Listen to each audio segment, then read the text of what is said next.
জয়গুরু।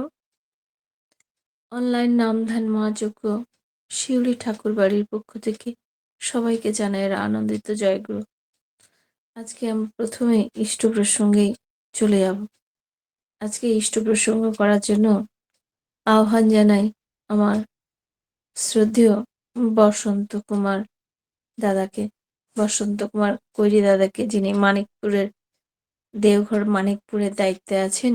সেই দাদার কাছ থেকে আমি শিশি বরদার কথা, শিশি ঠাকুরের কথা শুনবো, জীবনের দয়ার কথা শুনবো। জয়গুরু বসন্ত দা, জয়গুরু। জয়গুরু, জয়গুরু মা, জয়গুরু। বরদার কথা সেদিন সেই যে বিয়ে বাড়ির কথা বলছিলেন, একটা লিঙ্কে আমি শুনেছিলাম, এমনি বরদার কথাও কিছু শুনবো দাদা। জয়গুরু। জয়গুরু, জয়গুরু, জয়গুরু। আপনি 6টা পর্যন্ত বলবেন।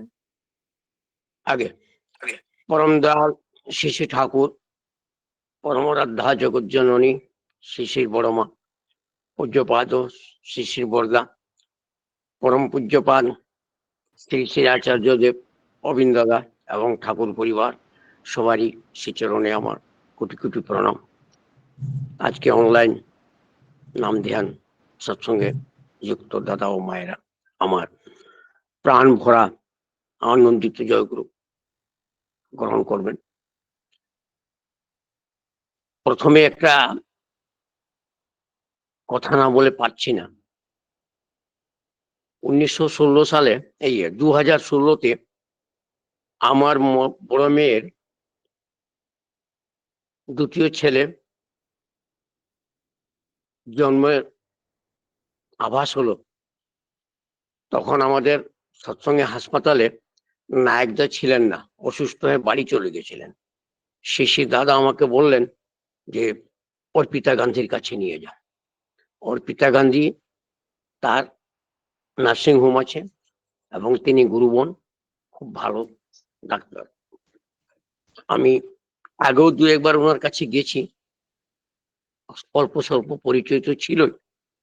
ওখানে দাদার নির্দেশে নিয়ে যেতেই উনি চেম্বারে বসছিলেন, ওনার কম্পাউন্ডার গিয়ে বলল যে বসন্ত দা তার বড় মেয়েকে নিয়ে আসছেন। তিনি শুনে চেম্বার থেকে দৌড়ে বাইরে আসলেন, এসে আমাকে প্রণাম করলেন। প্রণাম করে বলছেন যে দাদা, আমি খুব ভাগ্যবতী মনে করি। মানে ব্যাপারটা কি? বলে আজকে 7 দিন যাবত আমার মা কথা বলতে পারছেন না এবং অসুস্থ, খালি স্যালাইন দিয়ে তাকে রাখা হয়েছে, খাওয়া দাওয়া কিছুই চলছে না। আমার দৃঢ় বিশ্বাস আপনি একটু উপরে যান, ভাতিজিকে আমি দেখব। আপনি উপরে যান, আমার মায়ের মাথায় একটু হাত দিয়ে পরমপিতার নাম করে দেন, আমার মা ভালো হয়ে যাবে। ওষুধপত্র যতটুকু শক্তি আমি করেছি, কিন্তু এইটা আর তো করতে পারিনি, এটাই বাকি আছে। আর আমার বিশ্বাস এটা করলেই হয়ে যাবে। আমিও আর বিচার বিবেচনা না করে, কিছু না বলে, আমাকে কম্পাউন্ডার তার দোতলার উপরে বাসস্থান নিয়ে চলে গেল। নিয়ে দেখছি যে মা স্যালাইন লাগানো আছে, অচেতন হিসাবে ওই বিছানায় পড়ে আছেন। আমি পরমপিতার কাছে প্রার্থনা করলাম, হে দয়াল, তোমার তো দয়ার সীমা নাই, তুমি এই রক্ষক, তুমি এই ভক্ষক, সবকিছু এই জগতে যা আছে সব তোমারই আছে, তোমার দয়াতেই সব হয়। তাই এই মাঝে আমাকে বিশ্বাস করে এখানে তোমার নাম করতে বললেন। আমি নাম শুরু করলাম মাথায় হাত দিয়ে। মিনিট 10 পরে নাম চলতেই একটু নাড়াচড়া দিলেন। ঠিক 11-12 মিনিটের মধ্যেই অর্পিতা অর্পিতা বলে তার মুখ থেকে সাউন্ড বেরোতে শুরু করলো। আশ্চর্যের ব্যাপার যে 20 মিনিট হতে হতে তিনি আমাকে বলছেন যে বাবা আমি বসতে পারি। আমি সঙ্গে সঙ্গে নিচে, আমার তো আনন্দে আর ঠাঁই ধরলো না, সঙ্গে সঙ্গে নিচে খবর দিলাম।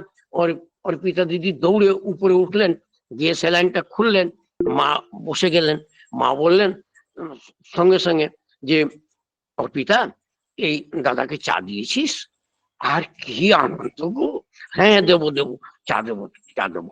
তো পরম পিতার যে নামের যে কত শক্তি আর তার যে কি মহিমা, এটা বলা তো শেষ করা যেতে পারে না। এই যে নাম ধ্যান যে সৎসঙ্গ আপনারা শুরু করেছেন, বাপরি, এটা পৃথিবীর সবচেয়ে শ্রেষ্ঠ সৎসঙ্গ। নাম মানুষকে কিনা করতে পারে, অসার প্রাণে সারা জাগাতে পারে, এটা আমার দৃঢ় বিশ্বাস। এবং আমার নিজের হাতে এই ঘটনাটা ঘটলো। যদি কখনো আসেন আপনারা দেওঘরে, যদি ইচ্ছা করেন তো অর্পিতা গান্ধীর ওখানে গিয়ে এই জিনিসটাকে খবর নিতে পারেন যে এটা কিভাবে কি হয়েছিল। আমি তো বিস্তারিত আর কত বলবো নিজের বাহাদুরি। তো ওখানে গেলে উনি এমন আপনাকে সব জানাবেন। তার নাম এমন একটা জিনিস যে পাথর পর্যন্ত গলে যায়। ঠাকুর একটা কীর্তনে আমরা বলি না যে নামে পাথরও যাইবে গলিয়ারে। তো এই পাথর পর্যন্ত গলে যায় মানুষ কি, তো এই নামের এত জোর আছে। বরদা একদিন গল্প করলেন যে আমি ঠাকুর বাড়িতে বসছিলাম ঘরের ঘরে একটা চেয়ারের উপরে। সেই চেয়ারটা যাওয়ার সময় রাত্রে 10টার সময় উঠে গেলাম, আর চেয়ারটা একটু টেড়াই রয়ে গেল, আমি তাকে সোজা করে গেলাম না। আমি যখন গিয়ে ঘরে রাত 2টার সময় যখন বসে নামে বসলাম, তার নাম তার হচ্ছে না, দেখছি যে ওই চেয়ারটাই আমার পাশে ঘোরাঘুরি করছে ও ধ্যানের মধ্যে। ওই যে চেয়ারটাকে আমি টেড়া করে শিখেছি সুন্দর করে, যেমন থাকা দরকার তেমন করি নাই। তা আমি সেই রাত্রে আবার ঠাকুর বাড়ি আসলাম, দারোয়ানকে দিয়ে ঘরের ঘর খুলালাম, চেয়ারটাকে ঠিক করে দিয়ে তারপরে আমি গেলাম।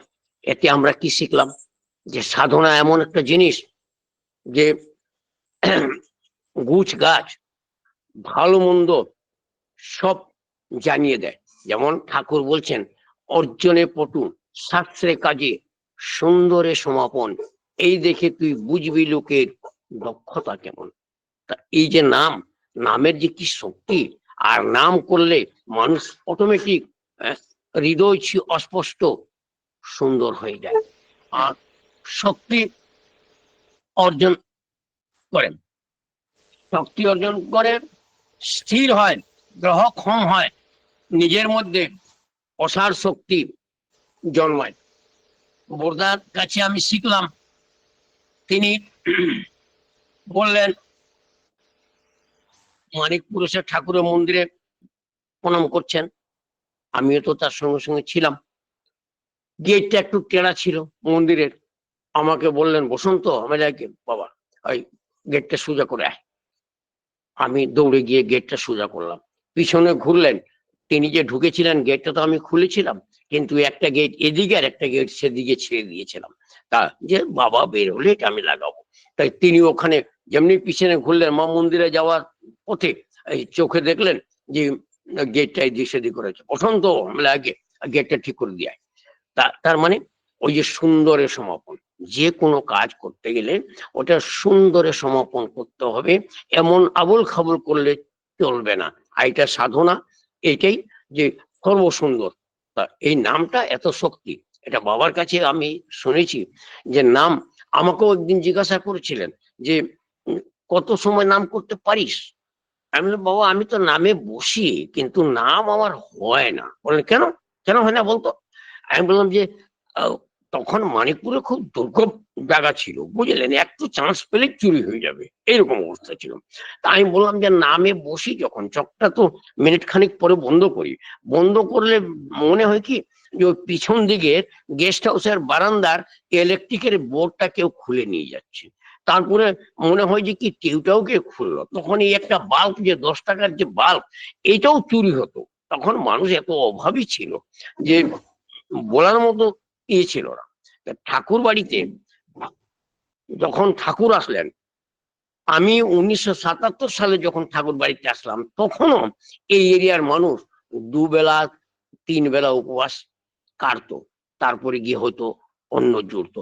অন্ন মানে কি, এই যে ভুট্টার ঘাটা, এখন বর্তমানে যেটা আমরা গরুকে খাওয়াই ঘাটা, ও ভুট্টাকে ভেঙে দাররা বলে ওটাকে তৈরি করে গরুকে খাওয়ায়, ওইগুলাই মানুষ খেয়ে বাঁচতো থাকতো।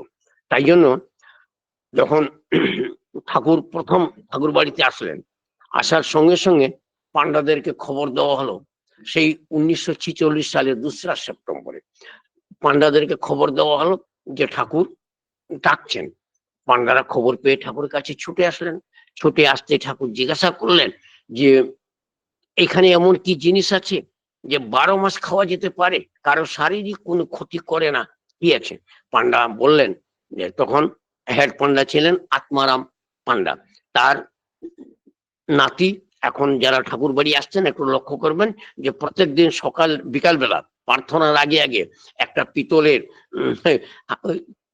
ঘটিতে জল নিয়ে আসেন বাবা মন্দির থেকে, গঙ্গা জল এনে দাদারও মাথায় ছিটান, এবং যে গুরু ভাইরা নিতে চায় তাদেরকেও দেন। কি সুন্দর সাদা ধুতি পাঞ্জাবি দাদা তাদেরকে প্রদান করেন, সেই বস্ত্রটা পরে তারা আসেন। তো তারাও বললো ঠাকুরকে যে ঠাকুর এখানে 12 মাস দই চিড়া খাওয়া যেতে পারে, এখানে প্রধান খাদ্য দই চিড়া, কারণ যে এটা শুকনো জায়গা তো, এখানে দই কোনো মাসেই শারীরিক ক্ষতি করে না। ঠাকুর বললেন আগের বার যখন আসছিলাম না, দই চিড়াই খেয়েছিলাম। তো পান্ডাজি বললেন যে ঠাকুর আমার বয়স এখন 80 বছর হচ্ছে, তো সেই 80 বছর বয়সে আমি 20 বছর পর্যন্ত হয়তো লেখাপড়া ইত্যাদি এদিক ওদিক ছিলাম, কিন্তু এই 60 বছর তো আমি একেবারে পুরোপুরি মন্দিরের সঙ্গে যুক্ত আছি। তো এর মধ্যে তো আপনি কখনো আসেননি, তো দই চিড়া খেলেন কখন? তো ঠাকুর বলছেন না খাইছি খাইছি। তখন তিনি আবার বললেন যে ঠাকুর আমার দাদুরা বলতেন যে আপনি যেখানে আসছেন না এই বড়াল বাংলায়, এখানে রামকৃষ্ণ পরমহংসদেব আসছিলেন, আর তিনিও এসে পান্ডাদেরকে জিজ্ঞাসা করেছিলেন যে কি খাওয়া যেতে পারে, তাকেও দই চিড়া খাওয়ার কথা বলা হয়েছিল, তিনি দই চিড়া ভোগ গ্রহণ করেছিলেন। ঠাকুর বললেন হ্যাঁ সেদিনই তো খেয়েছিলাম।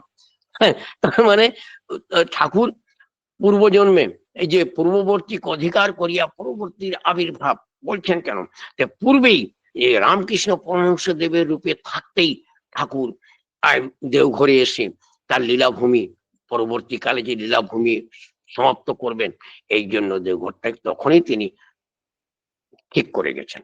তাই তো ঠাকুর পাবনা থেকে বের হয়ে কোথাও না গিয়ে একেবারে ডাইরেক্ট দেওঘরে চলে আসলেন। আসার পরে তো তখন ঠাকুর ওই পান্ডাজিকে বললেন হ্যাঁ তখন 3 মাসেই ছিলাম। তো বললো যে হ্যাঁ তিনি 3 মাস এখানে ছিলেন, আর সবাই এই এই এরিয়াতে গরিব দুঃখীকে সবাইকে বস্ত্র অন্য 3 মাস প্রদান করেছিলেন। ঠাকুর বললেন হ্যাঁ এবার তো সারা জীবনই করবো নাকি। আজকে এই যে দুর্ভিক্ষটা, আমি 77 সালে এসেও যেটা আপনাদেরকে বললাম, আমি দেখলাম আজকে আস্তে আস্তে পরম পিতার দয়ায় এই সব এই যে 10-12 কিলোমিটার এরিয়ার মধ্যে যে সৎসঙ্গনগর বসে আছেন, সেটার মধ্যে এখন আর কোনো লোক গরিব নাই গো। তার দয়ায় সবাই ভালো বন্ধু খেতে পারে, ভালো কাপড় পরতে পারে, ভালো চলতে পারে, ভালো ঘর দরজা করেছে। কেউ গাড়ি কিনে ব্যবসা করছে, কেউ চা বিক্রি করে ব্যবসা করছে, কেউ কাপড় বিক্রি করছে ইত্যাদি। কেউ ঘর বাড়ি করে এই গুরু ভাইদেরকে থাকার ব্যবস্থা করে দেয়, গুরু ভাইরা অর্ঘ্য দেয়, এটা দিয়ে তারা কোটিপতি হয়ে গেছে গো, কোটিপতি। তা তার দয়া থাকলে আর ইয়ে মানুষের জীবনে কোনো অভাব থাকে না। তা এই বরদাও যতদিন ছিলেন এদের প্রতি প্রয়াস করে গেছেন। বরদারা ঠিক ঘরের পিছনে একটা পাড়া আছে দাসপাড়া, সেই পাড়াতে খবর করে দেখবেন অনেক ছেলেদেরকে বরদা কলেজে পড়িয়েছেন, অনেক ছেলেদেরকে কলেজে পড়িয়েছেন। একজন তো সে ডিডিসি হয়ে গেল বরদার দয়াতে। বরদা তাকে পড়িয়ে ডিডিসি পর্যন্ত বানিয়ে দিলেন। ডিডিসি মানে একটা ডিস্ট্রিক্ট অ্যাসিস্ট্যান্ট আয়ুথ, বিকাশ আয়ুর দেশের। তিনি আবার ইয়ে হয়ে দেওঘরেই স্নান করলেন, এসে এখানেই রিটায়ার্ড করলেন। মানে তাদের দয়ার তো কোনো সীমা হয় না। আর আমাদের এই যে মানিকপুরে ঠাকুর এসে বসতেন, বরদা নিজে গাড়ি করে ঠাকুরকে নিয়ে আসতেন। ঠাকুর বড় মা দুই জায়গায় দুজনের ব্যবস্থা, বসার ব্যবস্থা করতেন। বরদার দুখানা গাড়ি তৈরি করে রাখতেন, ঠাকুর যখনই দাঁড়াতেন তখনই বরদা বুঝতে পারতেন যে ঠাকুর এবার মানিকপুর যাবেন। বরদা ঠিক ইশারা করতেন, ওই দুই গাড়িটা আগে ছুটে আসতো। একটা গাড়িতে ঠাকুর প্রত্যেক সরঞ্জাম যেমন তাবু, খাট, ঘাড়ু গামছা ইত্যাদি, ঠিক ওই রকম বড় মার দুইটা গাড়িতে রেডি থাকতো, আর 5 জন করে লোক থাকতো। বর্দা ইশারা করলেই তারা আগে ছুটে আসতো, এসে ঠাকুর আসার আগে এই 2 জায়গা তৈরি করে দিত। ঠাকুর ওইখানে বসতেন, এখানে ইষ্ট প্রসঙ্গ হতো।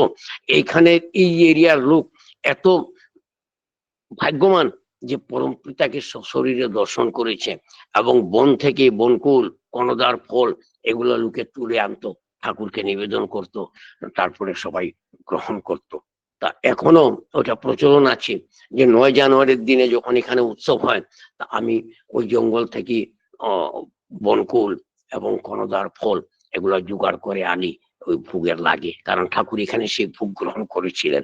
সেই জন্য ওই ফল 2টা আমাকে জোগাড় করতে হয়, আমি জোগাড় করে আনি, আর এটাও ওই দিন ফল লাগে। তো বর্দা এই জন্য এই বর্দা নিজে 2জনকে 2 জায়গায় বসিয়ে পাশে এই যে আচার্য ভবন দেখবেন সেখানে বর্দা বসতেন, আর ঠাকুর ও বড় মা ওই পাশাপাশি বসতেন, বলে এই মানিকপুরের নাম হচ্ছে যুগল মন্দির। এই যুগল মন্দির এই পৃথিবীতে আর কোথাও নাই, মানিকপুরই আছে, কারণ সশরীরে ঠাকুর ও বড় মা এখানে বসতেন। তো ঠাকুর এখানে ভোরবেলা আসতেন, তার কারণ হচ্ছে যে ঠাকুর যখন পাবনা থেকে আসলেন, আসার সময় হাওড়া থেকে একটা ট্রেনে বসে আসছিলেন, সেই ট্রেনটার নাম হচ্ছে মোগলসরাই প্যাসেঞ্জার ট্রেন। সেই ট্রেনটাকে দেখার জন্যই ঠাকুর একেবারে আত্মহারা হয়ে যেতেন আনন্দে গাড়িটাকে দেখে। তা গাড়িটা ছোট সময় পার হতো, সেই গাড়িটা পার হয়ে গেলেই ঠাকুর বলেন চল যাই। আর যদি গাড়িটা 1 ঘন্টা লেট করতো, ঠাকুর 1 ঘন্টা লেট করে বসতেন। তখন কৃষ্ণ প্রসন্ন ভট্টাচার্য তার ঠাকুরকে বললেন যে ঠাকুর, এই তো হাওড়া দিল্লি মেন লাইন, কত ভালো ভালো এক্সপ্রেস এর পথে চলছে, আপনি এটা লক্ষ্য করেন না? আর এই ঢেকঢেকিয়া প্যাসেঞ্জার গাড়ি, এটা উপরে বড় লোকরা উঠতে চায় না, আস্তে আস্তে চলে, সব জায়গায় দাঁড়ায়। এই গাড়িটাকে দেখলে আপনি একবার হাত তুলে আনন্দ উপভোগ করেন। আমি তো তার মানে কিছু বুঝতে পারছি না। তখন বললেন কেষ্টদা, আমার সঙ্গে বড় লোকেরা কয়জন যায় গো, এই গাড়িটাকে দেখলেই আমার মন ভরে যায়, এই গাড়িটা আমার বন্ধু। আমাকে ওই যে এই গাড়িতে ল্যাংড়া, লুগধা, আতুর, বোগা, দুখিয়া, সুখিয়া যে বা হোক বসে গেলেই যে যেখানে যায় গাড়ি সেখানে পৌঁছায়, কাউকে বাদ দেয় না, সবাইকে নিয়ে চলে। তা আমাকে যে ধরে না, আমিও কাউকে বাদ দিই না, যে যেখানে যেতে চায় সেখানে তাকে পৌঁছিয়ে দিই। এই জন্য আমার এই গাড়িটার সঙ্গে সামঞ্জস্য আছে। ঠাকুর আমাদেরকে একটা গাড়ির উপমা দিয়ে বুঝিয়ে দিলেন যে তার সঙ্গে গেলে আমরা যেখানে যাওয়ার জন্য মনস্থ করব সেখানে তিনি আমাদেরকে পৌঁছিয়ে দিবেন। তা আমাদের মানুষের জীবনে তো সব আমাদের দৈব স্থানটি হচ্ছে ঈশ্বর প্রাপ্তি। তা আমরা তো ঈশ্বরের কাছে যাব, তা ঈশ্বর তো ঠাকুর, আমরা তার রথে উঠে আমরা এই জীবনটাকে মুক্তি দেওয়াবো। কারণ আমি বর্দাকে জিজ্ঞাসা করছিলাম যে ঠাকুর এই রেলগাড়ি সম্বন্ধ বলে আমাদেরকে বাবা কি বলতে চাইছিলেন ঠাকুর, তখন বাবা আমাকে বললেন যে দেখ, ওই গাড়িতে উঠতে গেলে একটা টিকিটের প্রয়োজন আছে, সেই টিকিটটা যে স্টেশনের করবি সেই স্টেশনেই গাড়িটা তোকে নামিয়ে দেবে, কারণ কাউকে বাদ দেয় না, সবাইকে নিয়ে চলে, আর বড় ছোট সব স্টেশনে দাঁড়ায়। তো ঠাকুরের যে একটা টিকিট আছে, যোজন যাজন ইষ্টবৃত্তি ষষ্ঠ সদাচার, এটা ঠিক মতো করে চলতে গেলে তার রথে বসে আমরাও যাব। আমরা যে মানুষ জীবন শ্রেষ্ঠ জীবন, তো আমরা তার সঙ্গে গিয়ে ঈশ্বর প্রাপ্তি লাভ করব, আমাদেরকে আর বারবার জন্ম নিতে হবে না, আমরা মুক্তি প্রাপ্ত হব। তো বর্দা এটা বলতেন। তো বর্দাও প্রত্যেক দিন 9টার সময় ঠাকুর চলে যাওয়ার পরে, ঠাকুর দেহ রক্ষার একদিন আগেও মানিকপুরে এসে ঘুরে গেছেন। বর্দাও এইখান থেকে 1994 সালে পুরী গেলেন, যাওয়ার একদিন আগে এখানে এসে বসলেন, বসার সময় তখন কোথায় বর্দা বলতেন না, একদম কম, শোনাই যেত না। তো আমি দরজার কাছে দাঁড়িয়ে আছি বারান্দায়, আমি বর্দার দিকে চাইছি, আমাকে হাত ইশারা করলেন, আমি দৌড়ে তার কাছে গেলাম, গিয়ে দাঁড়ালাম। তো আমি তার সামনে যাইনি, একটু দূরেই দাঁড়িয়েছি, কাছে এইরকম হাত দিলেন, আরো সামনে আয়, আরো সামনে আয়, এই বলতে আমি একেবারে বিছানার কাছে পৌঁছে গেলাম, চৌকির কাছে। তিনি আমাকে বললেন যে ওরা সবাই বলছে কালকে আমাকে পুরী যেতে, তা কালকে আমি পুরী যাব, ভালো করে থাকবি, সাবধানে থাকবি, হ্যাঁ, ঠাকুরকে মাথায় নিয়ে চলবি, আমি বহুদিন পরে আসবো, এটা আমাকে বললেন, আমি বহুদিন পরে আসবো। কিন্তু তিনি গিয়ে তো পুরীতে দেহ রক্ষা করলেন, আর তো আসলেন না। কিন্তু আমি তো অপেক্ষায় থেকে গেলাম যে ঠাকুর, এই বর্দা বলেছেন বাবা বললেন যে আমি বহুদিন পরে আসবো। কোথায় আসবেন, কিভাবে আসবেন, একটা তো ইয়ে থাকো। তা এইভাবে তো মাঝখানে অনেকগুলো লীলা হয়ে গেল। দাদা বাবার সেই বিগ্রহ মানিকপুরে প্রতিষ্ঠা করলেন ইত্যাদি বহু কিছু কাজ হলো। তারপরে দীর্ঘ 11 বছরের মাথায় আমার পূজনীয় অবিন্দাদার জন্ম হলো। আমি সেদিনেই শুনেই বললাম, বাবা এসে গেছেন, বাবা এসে গেছেন। ঠিক দাদাও নাকি যে হাসপাতালে গিয়ে ওই অবিন দাদাকে দেখে বললেন, আরে বাবাই চলে আসলো, রে বাবাই ঘরে চলে আসলো। তো এই যে আজকে অবিন দাদার যে শক্তি, অবিন দাদার যে কথার বলা চলা করণ কারণ ভঙ্গিমা, এমন তার যে শক্তি, এটা বাবার মতনই আছে, ঠিক বাবার মতন। যেমন আমি একদিন অবিন দাদাকে একটা প্রশ্ন করলাম, অবিন দাদা মানিকপুরে আসলেন, তিনি আগে গিয়ে যাচ্ছেন, আমি পিছিয়ে পিছিয়ে যাচ্ছি, তার সঙ্গে হাঁটতে পারি না। ঠাকুর পরিবার কেউ যখন হেঁটে যান না, আমরা দৌড়ে কুল পাই না। তারা হেঁটে যাচ্ছেন অথচ আমাদেরকে দৌড়তে হচ্ছে। তারা কি দ্রুত গতিতে চলেন, বাপরে বাপ। তো অবিন দাদা যাচ্ছেন বারান্দায়, আমি এই মাথা থেকে বললাম, অবিন দাদা, পিছন থেকে, কারণ সামনে যেতে পারছি না, লোক তো পিছনে রেলা। তারপরে অবিন দাদা, তিনি ফট করে ঘুরে দাঁড়ালেন, কি বসন্তদা, কি বলতে চান? আমি তখন তো একটু কাছে গেলাম, আমি বললাম, আগে আমাকে লোক অনেকটা প্রশ্ন করে যে আমি উত্তর দিতে পারি না। কি কি? আমি বললাম যে এক দাদা আমাকে প্রশ্ন করলেন যে আমি রাত্রে 10টার সময় ডিউটিতে যাই আর 2টার সময় আসি। তো এই যে 2টার সময় এসে আমি তো শুয়ে পড়ি, আমি 8টার সময় উঠি। তা আমি উঠলেই তো সকাল হবে, আমি তো ইষ্টভীতি তখনই করবো। তো বোকা, এটা হয় নাকি? হ্যাঁ, ওই দাদাকে বলবেন যে আপনি 2টোর সময় ডিউটি থেকে এসে 1 ঘন্টা সময় কাটবেন, নাম ধ্যান করবেন, ঠাকুরের বই পড়বেন, এই করে 1 ঘন্টা অতিক্রম করে দেবেন। 3টার সময় ইষ্টভীতি করে ঘুমাবেন, 8টার সময় না উঠে 9টার সময় উঠবেন। একটা সমাধান, কি সুন্দর একটা সমাধান পেয়ে গেলাম। কেন কোনো সমঝোতাও নাই ইষ্টভীতির কারণে, কারণ ইষ্টভীতি ঠিক সময় মতোই করতে হবে। তাই বলে দিলেন যে 3টার সময় করে ঘুমাবে, 8টার সময় না উঠে 9টার সময় উঠবে। এই যে জানলাম তার কাছে। ঠিক ওরকমই আমাদের ঠাকুরের একজন পরম ভক্ত তো ছিলেনই, আপনি জানতেন, আপনারা সবাই জানেন, ডাক্তার পিয়ারি নন্দীদা। তিনি ঠাকুরের একদম কাছের লোক। তারা 5-7 জন ছিলেন। ঠাকুরের বিছানাপত্র বের করতেন, তা খাট পালং বের বিছানা করতেন, ঠাকুর বের হয়ে বসতেন ঘর থেকে।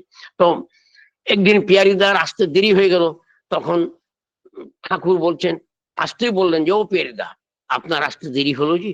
তো পেরিদা বলছেন যে, ঠাকুর আমি ইষ্টভীতি জমা করতে চলে গেছিলাম, তাই আমার আসতে দেরি হলো। তার মানে মনে হচ্ছে যে সম্পূর্ণ কথা বলেননি, কথা বাকি থেকে গেল। তো মিনিট 2-1 পরে আবার ঠাকুর বলছেন, ও পিয়ারিদা, আজকে আসতে আপনার দেরি হলো যে। তখন বললেন যে, আগে ঠাকুর, আমি ফিরন্তর অফিসে ইষ্টভীতি জমা করতে চলে গেছিলাম, আমি খুব সকালে গেছি, আমি ভাবলাম যে সবার আগে যাব, তো ইষ্টভীতি জমা করে তাড়াতাড়ি চলে আসবো। কিন্তু আমি গিয়ে দেখি যে আমার আগে 10 জন লাইন ধরে আছে, আমি 11 নম্বর ছিলাম। তো ইষ্টভীতি জমা করে আসতে একটু দেরি হয়ে গেল। তো বললেন যে, পিয়ারিদা, কদিনের ইষ্টভীতি জমা করলেন? তো বলে, আগে আমি তো 30 দিনের ইষ্টভীতি জমা করলাম। ঠাকুর বলছেন, না তো, আপনার 28 দিনের ইষ্টভীতি তো আমার কাছে পৌঁছালো। তখন তো উনি ভীষণ চিন্তায় পড়লেন যে 28 দিনের ইষ্টভীতি জমা ঠাকুরের কাছে পৌঁছালো, সেটা আবার কি ব্যাপার। অনেকখানি চিন্তা করে তারপরে গিয়ে ঠাকুরকে বললেন যে, দয়াল ঠাকুর, আমি আমার জ্বর হয়ে গেছিল, 2 দিন উঠতে আমার একটু দেরি হয়েছিল, আমি ওই 2 দিন ইষ্টভীতি একটু বেলা করে করেছিলাম, মনে হয় সেই 2 দিনের ইষ্টভীতিটাই আপনার কাছে পৌঁছায়নি। তখন ঠাকুর বললেন যে, প্যারিদা, ইষ্টভীতির সময় যখন হয়, আমি আমার 2 হাত পেতে বসে থাকি, আমার ছেলে মেয়েরা, আমার সন্তানরা আমাকে যে অর্ঘ্য প্রদান করে, আমি 2 হাত ভরে ওটা গ্রহণ করি। আর তারপরে যখন ওই সময়টা অতিক্রম হতে থাকে, তখন আমার হাত অটোমেটিক নিজে নিজে বন্ধ হয়ে যায়। তখন যারা ইষ্টভীতি করে, ওইটা আমার কাছে পৌঁছায় না, ওইটা প্রণামের খাতাতে চলে যায়। তো অস্পষ্ট করে আমরা জানতে পারলাম যে অবিন দাদা যে জিনিসটা বলে দিলেন যে এই জায়গাতে কোনো সমঝোতা নাই, এটা সময় মতোই করতে হবে। ঠিক ওই রকম আমি বাবাকে এই ব্যাপারে একবার জানতে চেয়েছিলাম যে আগে ইষ্টভীতি করার সময়টা ঠিক ঠিক কখন হবে। তখন বাবা আমাকে বললেন যে, দেখ, ইষ্টভীতির সময় আমি 1 মাস আগে একটা রিজার্ভেশন করেছি, কলকাতা যাব। ট্রেনটা আমার আসবে প্ল্যাটফর্মে 4:30টায়।